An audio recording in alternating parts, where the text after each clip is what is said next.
Welcome everyone to the Thunder Buddies podcast, your source for all things Thunder basketball, courtesy of the Oklahoman. My name is Justin Martinez, and today I'm joined by our columnist Jenni Carlson, making her season debut on the pod. Jenni, how you doing today? Yeah, what? Me and Jared McCain making our debuts this week together in Oklahoma City. I love it. There you go. Well, I appreciate you being on the pod, like we were saying off camera here, especially on short notice. But this is a you're coming in just in time for a very good episode here. We got a lot to talk about with the trade deadline recently passing. Obviously, OKC was very active, a little bit more active than I think some people expected. Which we'll talk about that, and then also just some other moves from around the league. We'll get into some winners and losers from the trade deadline. And also just talking a little bit about, upcoming stretch of games for OKC, that sort of stuff. A lot to get into. Are you ready to go ahead and dive right into this? I'm ready. Let's go. All right. Well, let's go ahead and start off with obviously the trade deadline recently passing on Thursday. OKC ended up making a few moves here. Let's go ahead and just kind of recap things. But first, it went ahead and traded Usman Jang and a 2029 second round pick to Charlotte for Mason Plumlee, who was ultimately waived. And then it was able to that freed up a roster spot for it, and it was then able to finalize a deal to acquire Jared McCain from Philadelphia in exchange for Houston's 2026 first round pick and 3 seconds. And then also a smaller thing, OKC did send cash considerations to Utah for the draft rights to, I'm apologizing in advance, I'm going to butcher this name here, but Balsa Koprivica, I think is how you might pronounce it. We'll see. But If he ever gets here, we'll fix that up. We'll get it. We'll get it right. exactly, which we'll talk about later a little bit. But yeah, the expectation is it's kind of just a future draft asset down the line for OKC, obviously giving up a pretty good amount of its draft capital at the deadline. So they did acquire his draft rights. And then also we had some more movement. Usman Jang ended up going from Charlotte to Chicago, then to Milwaukee, where it looks like he is going to stick. The Bucks actually just recently announced him, welcoming him to the team and stuff like that. But yeah, a lot to get into here. Let's go ahead and just start off with the big one, Jared McCain joining the team. There's been a lot of trade primers. I wrote one where I had like the top five candidates. I was kind of thinking in the sense of like maybe they'll get some insurance guys, a veteran guy who ideally wouldn't play in the playoffs because that means you're healthy, but if you need to break glass in case of emergency type of thing. Was not expecting someone like Jared McCain. What was your reaction to seeing that news hit the Twitter feed there? Yeah, I mean, I think when you're thinking about this team and the core that they have, you are sort of thinking about emergency type players, maybe an emergency ball handler, maybe an emergency big man. We've seen obviously the Thunder and dealing with injuries this year. So anytime you have some injuries at either of those spots, it starts to get a little dicey. So you think, well, maybe those are two areas where they might go get a veteran, somebody that wouldn't mind having in the locker room, wouldn't mind running out there in a pinch. But yeah, I did not have sort of another young piece coming to this team, but that's what Jared McCain is. In the running for Rookie of the Year, had he played more games as a rookie, might have won the darn thing. He's been hurt, so I think the question of is the Thunder getting what are they getting? They're getting both, I think, as our good buddy Joe Masato wrote. They're getting the hurt Jared McCain, but they're also getting the really good one. So here's another guy on a rookie contract that if he can continue to develop and evolve, I mean, you can't have too many shooters in this league. So I was surprised that they went that way, but yet, Justin, don't you think Sam Presti has kind of had like he goes for best available. That's kind of his thing, and then he figures it out. So in that regard, not a total surprise. You had a chance to interact with Jared McCain at his first Thunder practice. What were your thoughts of him personally, and then this acquisition? Where does he fit into this team? Yeah, you mentioned like the type of players Sam goes into. He also says all the time, and Mark does too, that they really go after the people first and then the players. And I think that's kind of the biggest takeaway I had from talking to him today at practice. That he just feels like a Thunder guy. Like he walks in, he's immediately all smiles, and he was throughout the entire like 7 minute interview or whatever it was. Just super upbeat personality. It could be very easy for a player to get discouraged when, like he said, he was not expecting to get traded. He was actually on the bus getting ready to fly out to wherever Philly was playing next, and just ended up getting a call, and that was sort of that.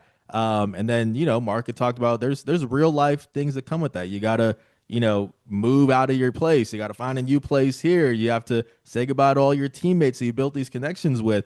And none of that seemed to really bring him down. Like he had such a good energy to him. And that was kind of my biggest takeaway talking to him. And then in terms of the fit, I mean, I really do feel like he's going to be able to, especially right now while they're injured, he can come in and contribute right away. He's going to be a very valuable 3-point shooter. Obviously, OKC has gone through its shooting slumps throughout the season, as every team does. But he provides some shooting and also some versatility with his shooting. He can shoot off the catch, he can shoot on the move, he can come off of screens, he can move off ball as well. Like I just think there's a lot to work with there. That gives him a little bit of dynamic skill sets there, some optionality, as Mark likes to say. He can come in and provide a different skill set that I think will be valuable for OKC. You know what's funny? You said you mentioned these injuries, and I have to admit, Justin, I was wondering if you were going to get to play the other night in San Antonio because when that injury report came out, I went from sort of thinking, man, I wonder who's going to handle the ball for the Thunder tonight. Was Shea Gilgeous-Alexander hurt, and other things going on? And then I went to who the heck's going to play for these guys tonight? So I'm of the mind that this is a situation where the Thunder has seen what it is to play all the way through the postseason to make a run to the NBA Finals, and they're not going to rush anything. They're not going to rush guys back from injury. So anybody who thinks that this is a long-term issue, they're trying to make it not a long-term issue by not having these guys play. But, when that injury report came out on the trade deadline, I thought, is Chris Paul available? Maybe they could do a 10-day with CP3 or I don't know what. And then you came to mind because I knew you were going to be there. So yeah, it was definitely a shorthanded bunch, but I am interested to see how Jared McCain plugs in. I think in the short term, there's definitely minutes for him, but as these guys get healthier, how does he fit? Where does he fit? I have to admit, I haven't seen enough of him to know how he plays defensively. So that's such a hallmark of the Thunder. Even a guy like Isaiah Joe, his defense isn't laughable. So basically everybody they put out there has got to play some defense. So I think it'll be interesting to see sort of where he fits in that regard. But young guy, athletic, as you said, multiple areas where he can contribute. That's very, very Thunder right now. So when I heard about the trade, I thought, yeah, this makes a lot of sense in that regard. Now let's see, if he's going to get minutes, who loses minutes here and there? Where does that come? We know Mark Dagnall's not afraid to mix and match lineups. He's not afraid to play guys in situations where it's unexpected. But yeah, I'm very curious to see how he fits into a roster that, we already knew as a championship caliber roster. Yeah, you mentioned the current injuries. You had mentioned that if I should be playing or not. I don't think I would have been able to give much. I was like a 6 foot center in high school, and that didn't last very long. But yeah, they're obviously dealing with a lot of injuries. I do think the injury report hasn't come out yet for tomorrow's game. It should come out in a couple hours here. The expectation is that some of those injuries, a good amount of them, were kind of just them giving guys nights off on the second night of a back to back. I don't think too many of them were too serious. There are guys who are going to be out for a little while. Obviously, Shai Gilgeous-Alexander is dealing with an abdominal strain that'll keep him out through the All-Star break. We still don't really have a real timeline for J-Dub with his right hamstring strain. I wouldn't expect him to come back anytime too soon. But they should be getting some guys back. AJ Mitchell was out practicing today, getting some shots up. Looked good there. He's missed the past 7 games, also with an abdominal strain, which I guess has just been going around with the team. But they should get some reinforcements. But yeah, I think Jared is going to get some opportunities right away. You mentioned the defense. I think that's a good point. He's kind of like he's obviously going to be limited physically, but he at least provides effort. I don't think it's going to be anything that's going to be a real liability. And honestly, that's kind of something that we said similar to like AJ Mitchell when he came into the league. Like we knew he was going to be very well-rounded offensively, and it was kind of just a matter of like, okay, at least he's trying on defense. And then we've seen that ramp up in a very short span to where now he's, especially advanced stats, one of the better defenders on the team. So I do think there is some potential for Jared to excel and improve on that end of the floor. But obviously the main thing offensively is going to provide that shooting, a little bit of playmaking as well. I think he has some upside as like a shot creator too. And also another thing, he's still on his rookie contract, which is kind of the big formula for OKC. They're going to pay a lot of money to their big three. Starting next season, they'll take up 75% of the cap. That's without Shea's new contract even kicking in. So you're going to have to get some guys on budget deals who are contributing. And I think he really fits that timeline as well. Yeah. It's interesting you mentioned how he seemed very upbeat, which I mean, obviously, like you say, there's still the issue of, leaving a team he thought he was on for the long term or as long term as you can expect. And yet he got traded to the defending champs. I mean, I think a lot of guys would probably be smiling about that move. So, and not only the defending champs, but a team that has shown itself able to develop young guys even as they win at such a high rate. I mean, a guy you mentioned AJ Mitchell and his style, but he's got to be a guy that, if you're Jared McCain, you're looking and saying, oh my gosh, here they are winning at this super high level, and yet they've found ways to, make AJ Mitchell better, to get him minutes. So to me, like if you're a young player who is willing and able, and you've got to understand that the hierarchy to some degree has already been set. The all-stars are known. They're known in the locker room. They're known outside the locker room. I mean, obviously, those guys are, in terms of how they handle being the best player on the team, is probably unlike a lot of other, top players on teams like this. But it's still you're not going to be the guy, unless something drastic happens. So you've got to be willing to be okay with that. But if you are, and then you go out and play hard, it's pretty clear that this team will figure out ways to get you on the floor. So I think in that regard, it has to be pretty exciting. This is I mean, weird to a degree because you're coming onto a team where you're the new guy and you got to sort of figure it out. But at the same time, not a bad place to land if you're Jared McCain. Yeah, and also I think there's like some familiarity as well to where it's not a completely new situation. OKC was very high on him heading into the draft. Sam Presti, all the scouts are very high on him, Mark was saying. So there's some like, familiarity there. And it also, funny enough, he was the player correspondent at the NBA Finals last year. So he was actually in OKC. I mean, he was interviewing Shea and J Dub, and said he was sitting in the stands during game one and just was soaking in the atmosphere. So like he is a little bit familiar with OKC, which I think will help as well. Actually, Jay Will was saying that in Vegas during the NBA Cup, him and Aaron Wiggins were in an elevator with Jared McCain, and we're just like making some small talk and stuff. So like, there's been some like early little overlaps here in his career with OKC, and it's kind of coming full circle, which I think is cool. But just I guess if to put you on the spot here a little bit, just when you're considering all the context here that OKC obviously wasn't expected to make a big move, they get a guy like Jared McCain. Just how would you kind of grade the way that the trade deadline played out for the Thunder? I mean, I think about as well as you could expect. I mean, they weren't going to go out and get a mega star because, like you mentioned, they've got these rising stars that they're about ready to start paying some big, big dollars. So we knew that, even Giannis, and I mean, that wasn't, I mean, I know that there was maybe some people that thought that could happen, but I just didn't see anything like that because they have a system that works, that wins championships. This unit works together. So to add a piece like McCain, to offload Usman Jang, who I'm sure we'll talk about in a second, a guy that they just couldn't quite figure out a place for. He had moments where you thought, oh, okay, maybe, but it wasn't enough. And I think they knew it, and he probably knew it. So he's probably if he's gonna be a long-term NBA player, it probably was gonna have to be somewhere else, just in terms of opportunity. So making that happen. But then I think, as much as anything, Justin, the fact that you look around the West and the teams that are probably the Thunder's biggest challengers didn't get significantly better, might have even gotten worse in some situations. I mean, the Timberwolves did a little bit, but I mean, you look at like the late. I mean, the Lakers didn't do it. I mean, the First Rockets, they the put Spurs. Nuggets, yeah.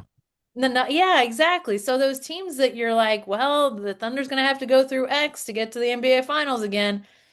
I don't know that anybody did anything that you sit up and say, "Oh my gosh, this changes." Now, the Spurs are still really good. I think they're a contender right now, but I don't necessarily know that anybody in the West. I mean, it's not like Giannis is suddenly playing in the West.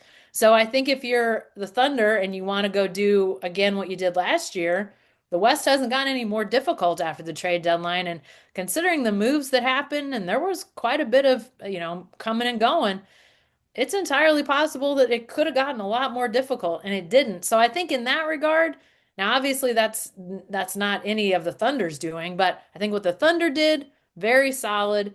And then I think just by, was it addition by subtraction or subtraction by addition, whatever the case is, they didn't have they didn't have an anvil fall on their head in the West. So to me, that makes it an even better trade deadline for the Thunder. Yeah, I completely agree with you. Also, another thing that was kind of out of their control. That Clippers pick looks a lot better now.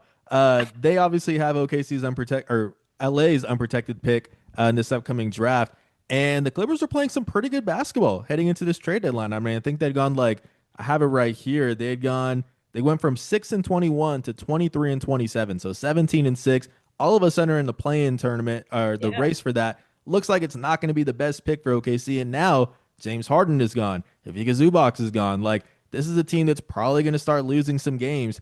Again, not something that OKC controlled, but just by default, that makes them even more of a winner at the trade deadline as well. I think when it comes to the McCain trade, I'm giving it an A because I think it's someone who can help if you need him to right now, but also fits long term. And just again, given the context of I don't think we were expecting much, this surpasses those expectations. So I think they won in that sense. And then when you add in also the fact that that Clippers pick looks really good now, that makes them one of the big winners of the deadline. But you mentioned Ousmane Dieng, obviously spent the first 4 years of his career with OKC. I think you hit the nail right on the head there. That just if he's gonna stay in the NBA, it's gonna have to be somewhere else.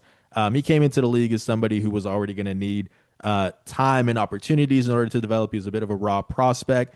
And I think just honestly, OKC outpaced them. His rookie year, they were a playing team. They were not expecting that. Usually, when you start to hit that reset button, you have like about a 5 year window for guys to really start to develop, and you're just giving guys opportunities. They were a playing team his rookie year, and then competing for a championship the years after that. And then he also had injuries, was holding back as well. So just not the best situation for him. I think at the time when they drafted him it was, but ended up just not working out. He did bounce around at the trade deadline. I think in Milwaukee now, he should get some opportunities. Like I don't think they're going to be in a rush to get Giannis back, as they probably will just be looking to lose some games, get a good pick, whether they use it or use it as a trade asset. So I think he'll have some opportunities there, and we'll see what he could do. But just what do you kind of feel like is going to be the key to him being able to stick in the NBA? Yeah, I mean, you said it earlier, opportunity. I mean, I think that he's got to show what he can do with situations, more extended minutes. I mean, he had some times where I thought he wasn't a liability, that's for sure, for the Thunder, but you didn't get a chance to see him in any sort of rotational, amount of time where you could really gauge what he could do, what he can't do, what he needs to improve on. I mean, I'm sure that if you, yeah, I'm sure the Thunder with as much practice, film that they have available and game film, they probably know all those things and they've probably communicated with him exactly what he needs to do. And it's not to say that he hasn't done it, but until you show it in a game, there's just a dead spot there and you just don't know. And so again, sort of like we're talking about Jared McCain, if he gets minutes, whose minutes does he take? It's the same with Ousmane Dieng. Is there anybody that you would say, if everybody's healthy, start taking 2 minutes from AJ Mitchell? I mean, Right. like, nobody wants to take minutes from AJ Mitchell right now. So, I mean, there's not a whole lot of opportunity there. So, I think if a team could get him in a situation where even for 8 or 10 games, if he could have a true spot in their rotation and just see, like, there's some things about his game that I really like, very smooth, doesn't ever seem to be in too much of a hurry, which for a young player, I think is really good. But again, it's like you don't have a really good sense because we've never really had a chance to see him extended minutes against, either a a team's first rotation or sort of that early second rotation. So, it's sort of the same way I'm curious to see how Jared McCain does. I'm curious to see how he does. I mean, we've seen guys come through Oklahoma City before and have to go somewhere else to fully realize, who they are, what they are. Obviously, the most disappointing for people here is James Harden. I know, I'm sorry, Thunder fans, but I mean, it's also people like Reggie Jackson. I mean, there's been guys over the years, and frankly, the Thunder's brought some guys here that have also been in need of the same thing that Ousmane Dieng currently needs right now, and they've become much better players here. So it goes both ways, and it's not always gonna be, the case where the Thunder doesn't have minutes. If they'd acquired a young big man or something like that, maybe you figure out a way to make it happen with the rotation of big men. I don't know, but it just didn't seem like there was enough minutes here for him. So yeah, maybe in a year or two, people around here are going to be like, geez, the Thunder gave up a great player. I don't know. I have no idea, but I just don't think that they could figure it out with the current setup that they have. Yeah, and I think to your last point there, I mean that's naturally going to happen. There's going to be guys who go off and are able to carve out roles, and at the end of the day, there's only 15 spots on the standard roster, anyways. Like you can't keep everybody. Obviously, OKC is hoping for the best for Uz. That's what Mark was talking about before the San Antonio game, just how professionally Uz handled this whole situation, not just at the trade deadline, but also leading up to that as well the past few seasons. So we'll see what he's able to do. But Jenny. You got something you wanted to add there? Yeah, just one quick thing. You mentioned the 15 roster spots. Very true. And the truth is, though, is the Thunder goes way deeper on its bench than almost anybody else in the league to be this good and to go as deep as they go. And still, for Usman to not sort of have that true role, I think that sort of speaks. Yeah, it's one thing to have a roster spot, it's another thing to sort of have a part in that rotation. And even though the Thunder uses a ton of guys, he could just never sort of get a foothold anywhere. So yeah, I'm hopeful just for seeing what comes of him. The Milwaukee does have a way to sort of figure out a spot for him to at least get some run, get some extended time, sort of carve out a role so they can see, so he can see. So, there's some definition to things because I just don't feel like there was ever going to be that option here. Yeah, speaking of Milwaukee, they were expected to be like, I mean, they were kind of like, the center of attention this Yeah. trade deadline with all the rumors around Giannis Antetokounmpo. That didn't end up materializing, but there were a lot of other moves around the deadline. So let's go ahead and get into some winners and losers, just some teams around the league who you felt, or even just some players going to better situations that you feel like came out of this on top. What's kind of one team or player that comes to mind for you? Yeah, obviously the James Harden move, you mentioned it earlier with him leaving the Clippers and what it means for that OKC draft pick potentially. I know a lot of people are really excited about him going to Cleveland, and the Cavaliers got off to obviously a terrible start, gotten a whole lot better. And I know that right now, Darius Garland's been hurt, James Harden's not hurt. Availability sometimes is, yeah, a big chunk of NBA, the situation in the NBA or any pro sports. But so I get sort of the right here and now, but boy, show me where James Harden, since he left Oklahoma City, where he's gone somewhere and it's been magic. I mean, I don't know.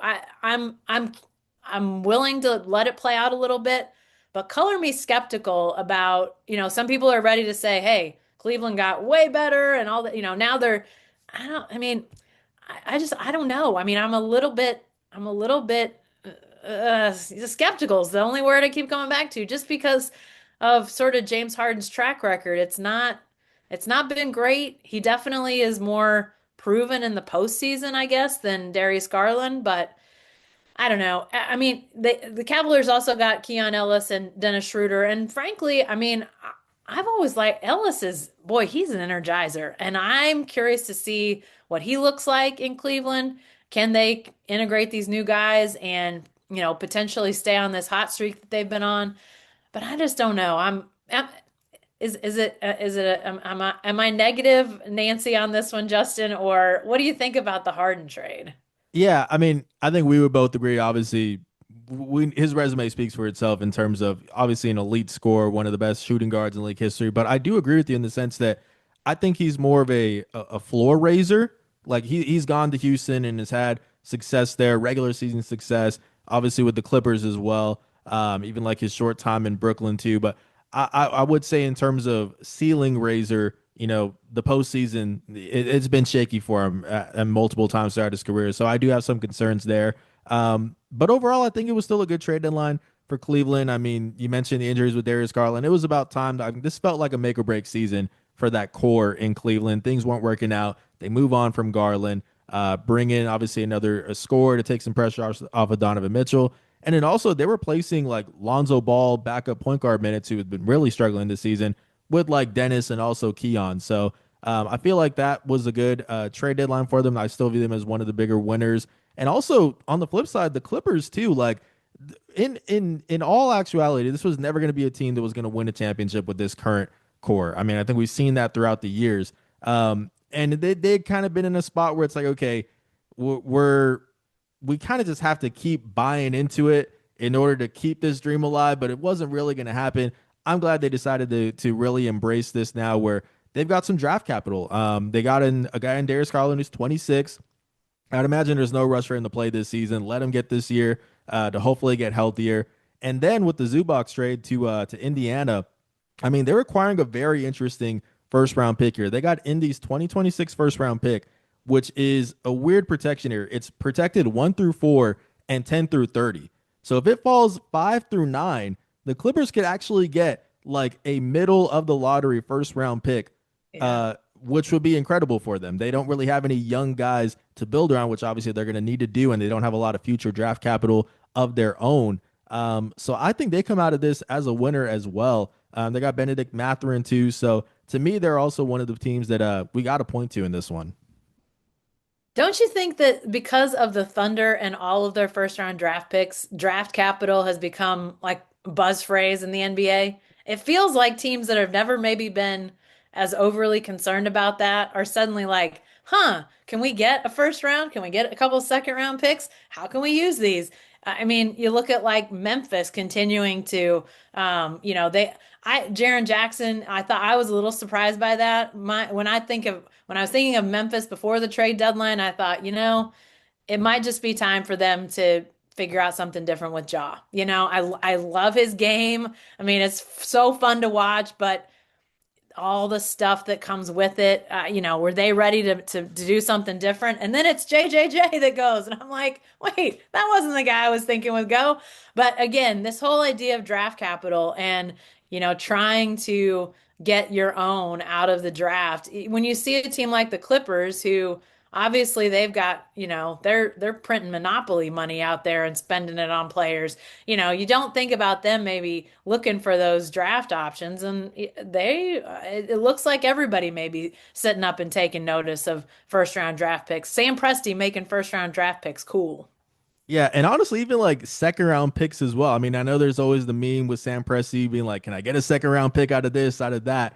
But like those can really be valuable in the sense of like maybe that Jared McCain deal doesn't get done with just the Houston first round pick. They had to throw in some more seconds on top of that. Like it's kind of the sweetener that can help push that to the finish line. So I think even that has some value. And OKC, even though they gave up a lot this trade deadline, still has a lot of future picks. They actually have 12 first round picks and 12 seconds through 2032, which is still a crazy amount. But also, you mentioned Memphis. They now have 13 first round picks through 2032. So to me, they're one of the bigger winners. I think they would have been even bigger winners if they could have moved on from John Morant, but obviously didn't seem like he had a lot of trade value. Who are some teams that you think maybe just came up a little bit short of expectations at the deadline? You wish maybe they would have done a little bit more. I don't know if I don't know what the expectation was in Dallas, but essentially they traded Luca for peanuts. I'm sorry. I mean, Max Christie and some draft picks. I mean, we're talking about the importance of draft picks, but I mean, they traded a generational player, and that's basically what they've got at this point.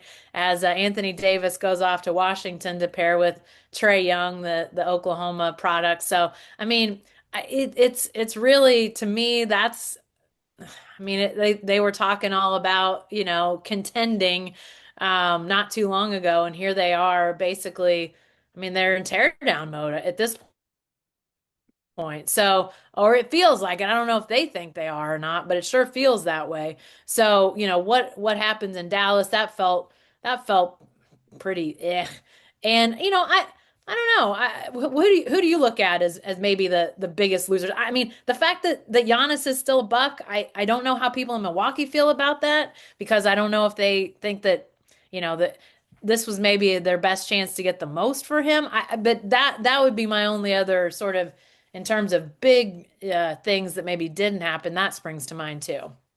Yeah, I think Dallas that they were kind of destined to be in this in this section of the podcast here because new front office, but they're having to inherit this situation where no matter what you trade Anthony Davis for, if you're going to be able to trace it back to what they got for Luka and make that connection, it's never going to come out looking good. So yeah, that was a tough situation for them. I do think another team, Detroit, like they made some moves. They acquired Kevin Herter, Dario Saric, OKC legend there for Mike Conley, and then also Jaden Ivey. They also got a first round pick there, like a smaller move. I was kind of hoping they would go a little bit further, like push their chips a little bit further. Like Trey Murphy, I think would have been a great fit there. Michael Porter Jr., who seemed to be one of the hottest names on the trade market, didn't end up getting moved. I would have liked for them to have made a little bit more of a push to try to win now because it's still a good team, but I do think they're going to be a little bit more limited in the playoffs. Once teams are able to fully focus in on Cade, who else is going to step up? So they come to mind. And then another one, Miami, was a team that was connected to Giannis Antetokounmpo, to John Morant. It seems like every single trade deadline, every single free agency, every summer, the Heat are connected to someone, and then it just doesn't materialize. They're actually one of only. They were the only team in the East that didn't make a move this trade deadline. So for that, I do view them also as one of the losers, just in the sense that you get these expectations all the way up here. You get the photoshops of guys in Heat jerseys, and then it just doesn't happen at the end of the day. Yeah, yeah. There was a lot of movement in my mind that was related to the luxury tax and the aprons and all those things that we've heard so much about. Teams maybe not looking necessarily to get better, but to get a little cheaper. Which I get. The apron is massive, and those dollars are real. So like I get it, but it is sort of interesting some of the moves that were and maybe weren't made. So. But it feels like to me that I mean I don't know. Who do you think did anybody jump up and say we just got way better? I mean, maybe Cleveland you would, but I don't know about way better. I think they're probably at least in the short term better, but I don't know that anybody else you sort of are going, oh boy, they're suddenly now in the mix. Yeah, I think Cleveland is probably the closest, but like you said, they don't really like fully jump off the page. I think another one that could be better. Boston got Nikola Vucevic. That's a nice addition. They've been needing a center. They really didn't give up much. They gave up Anthony Simons and swap a second round pick for that. And then if you add that to also potentially getting Jason Tatum back in the postseason, which has been a lot of talk about that, all of a sudden that's a pretty scary team in a very wide open Eastern Conference. So I think there is some potential for them to really jump up. But as of right now, I still think there's not really a team that truly emerged at the deadline. But another thing, real quick here, Jenny, we forgot to mention it that you mentioned the Jaren Jackson Jr. trade to Utah could potentially affect OKC as well, in the sense that OKC has Utah's top 8 protected pick for this year. The Jazz currently have the 6th worst odds. If Jaren Jackson leads to some wins in Utah this season, maybe OKC gets that pick. I tend to think Utah's going to do all it can to keep that first round pick. This is the last year, actually, before that obligation extinguishes. This is a pick that OKC got originally all the way back in 2021 in a Derek Favors trade. Of all players. So Utah has been avoiding sending this one to OKC the past few years. It was top 10 protected the first two, top 8 this year. Like I said, extinguishes if it doesn't convey this year. I tend to think Utah is going to do all it can to preserve this pick. What do you think? Yeah, that is one of the sort of the things that when that trade was announced, it was kind of early on in the sort of ramp up to trade deadline time.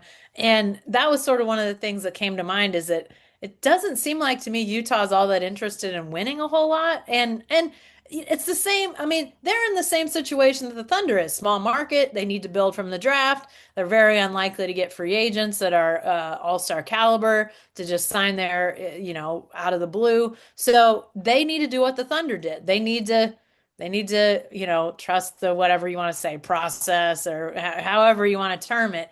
So I could see Jaren Jackson developing some sort of pain or ache in a, back or a hip or a knee or something like that. I think we're gonna limit him and, get ready for next year. Yeah, I don't foresee them making some big push to start winning. And I guess lucky for their draft odds, neither Jaren Jackson nor Laurie Marketing or, I mean, Jackson's defense is okay, but he doesn't like to rebound for some oddball reason, and Marketing's not that great defensively. So I don't know. It does. I mean, it doesn't feel like they're gonna have to try real hard to lose in the West. But I do think that was interesting. How are they gonna manage that when they've just acquired this guy that, looks like he's an upgrade piece for them, and yet the biggest upgrade they need is a draft spot in the top, three or so. For sure. Well, Jenny, we are down to the 2 minute warning here. I don't know if you see this on your screen also. It's kind of a running joke on I the Thunder do. Buddies.